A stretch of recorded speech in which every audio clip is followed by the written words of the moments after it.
Hello all, Ruckus here. It's Tall Talk time again. I've got a couple of things to get through this week. The first is a newish stats comparison site that's popped up in the past few weeks. This is cellbrock.net/blitz. If you play on the Asia server, you should go check it out. There's some really good info there. But as far as I can tell, it only covers the Asia server at this stage.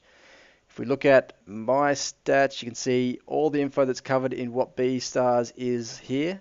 But as we scroll down, there's also a breakdown of your medal tally, and then some really good chart work here. We've got your battles by class, vehicle class. So heavy tanks are my most played class of vehicle, 3,000 games. The win rate for each class underneath.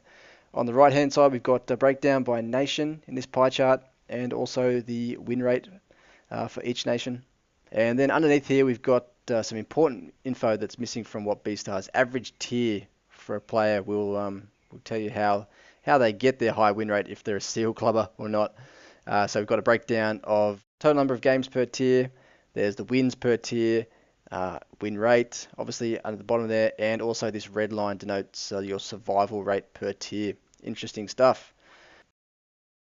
Also included is the option to create lists of players you're interested in, whether they be friends or foe, and you can check those out and see how you compare against other players or they compare against each other. There's a top 100 of players, and there's also a lot of information on tank averages, how many players are playing them, what their win rates are. There's even a chart here to denote the spread of win rates across each tank. Lots of information. It's worth checking out if you have not already done so. Next up is a bit of a gripe session by me.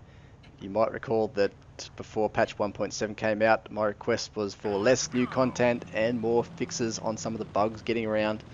Well, it certainly hasn't been the case. In fact, I would say that patch 1.7 is the buggiest of all the patches I've played so far. And I'm going to run through a few of the new ones that have popped up, as well as some old favorites. Starting with the newie, we've got a camera bug as shown here on Foul Creek in the SU-85. I go to crest this ridge and zoom into sniper mode, and the camera stays where it was looking in external mode. It takes you extra seconds to pan the camera around to where it should be. That's cost me many shots and has even got me killed a couple of times trying to dogfight medium tanks in a tank destroyer. Also in this same game, we can see this ridge up the back here on Foul Creek is still bugged. The terrain clips your shot. That should have hit the Stug. And it'd be interesting to know whether, if he was to fire from where he is back at me, if the same thing would happen or the shot actually would get through. I wouldn't know. It is very annoying though. Up next, another new bug. This one pops up from time to time, and it is costly if you are in something with a very slow reload. It is shots passing through targets. You can see here, if I slow this down, I shoot at the Panther. It should have been a clean headshot, and it sails straight through his mantlet, turret, and into the dirt on the other side. My ping was fine in that game, you can see. I also was not experiencing any lag spikes. It just seems to pass straight through his tank. I notice it a lot in my SU-100Y, probably because that thing's reload is so slow and it really does hurt if it happens. But unless you record the game and you can slow it down and watch it again, it's hard to tell if it's actually happened or not. But it does appear to be. So if you're having the same problems, or you seem to be having the same problems, you are not going crazy, because I am experiencing it too. And I'll finish with shells that have a mind of their own. These are some doozies. Check this one out. I am chasing this Hetzer, desperately trying to touch his butt. I take a shot from point blank range, and you'll be forgiven for thinking that that was another ghost shot passing straight through his vehicle. But if I pause the frame, look at where that shot went. That is miles and miles away from the aim circle. That is terrible. This one here though, from that T29 game earlier, I think it takes the cake. Last tank of the enemy team, the Black Prince. I would like this kill. It's another Top Gun on offer. I take the shot, and it's gone. It's out of the ballpark. Where the hell was that shot going? That is unbelievable. Ah, Blitz. To round things off, I'm also having this hardware issue. I showed it in my Castile gameplay over the weekend. It is the joystick not registering my finger properly no matter how much I clean the goddamn phone. Take it away, Lionel. I'm stuck on you. Got this feeling down deep in my soul that I just can't lose. Guess I'm on my way. Needing a friend, and the way I feel now, I guess I'll be with you till the end. Guess I'm on my way. Mighty glad you stayed.